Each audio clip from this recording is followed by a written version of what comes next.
Comment déterminer le prix du droit de surélévation? J'ai rien compris. Ouais.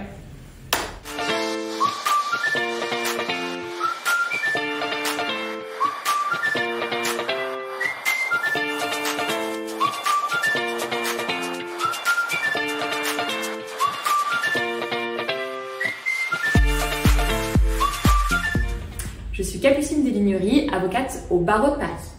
Aujourd'hui, je vais vous expliquer quel est le prix d'un droit de surélévation.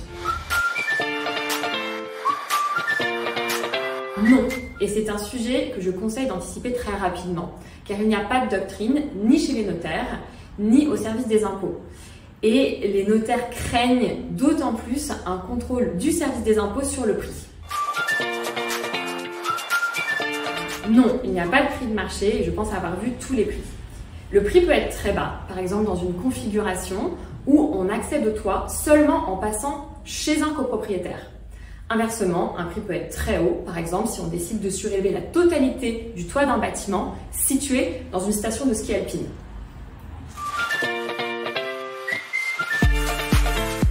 Oui.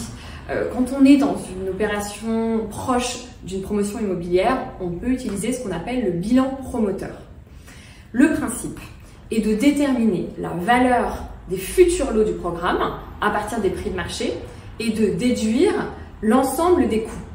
C'est une analyse à affiner évidemment selon certains critères comme la vue, l'ensoleillement ou bien même l'accessibilité technique pour réaliser les travaux. Oui, tout à fait. Il faut imaginer que les travaux de surélévation sont lourds. On va donc mettre des échafaudages partout, sur le toit, sur les côtés de l'immeuble. C'est l'occasion pour la copropriété de faire des travaux d'amélioration. Donc la copropriété peut avoir effectivement un gros avantage à demander à celui qui fait la surélévation de prendre en charge, par exemple, une rénovation d'ascenseur qui en plus ira dans les nouveaux étages surélevés, ou alors un ravalement de façade, ou alors évidemment une isolation du bâtiment qui va être de plus en plus recherchée avec la loi climat.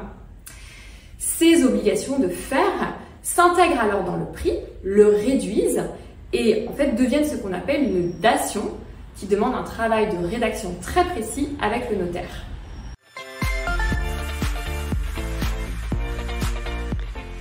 Dans le prochain épisode, nous ferons le bilan d'une opération de surélévation avec Miroslav Zviezeny, cofondateur de Carnot Computing.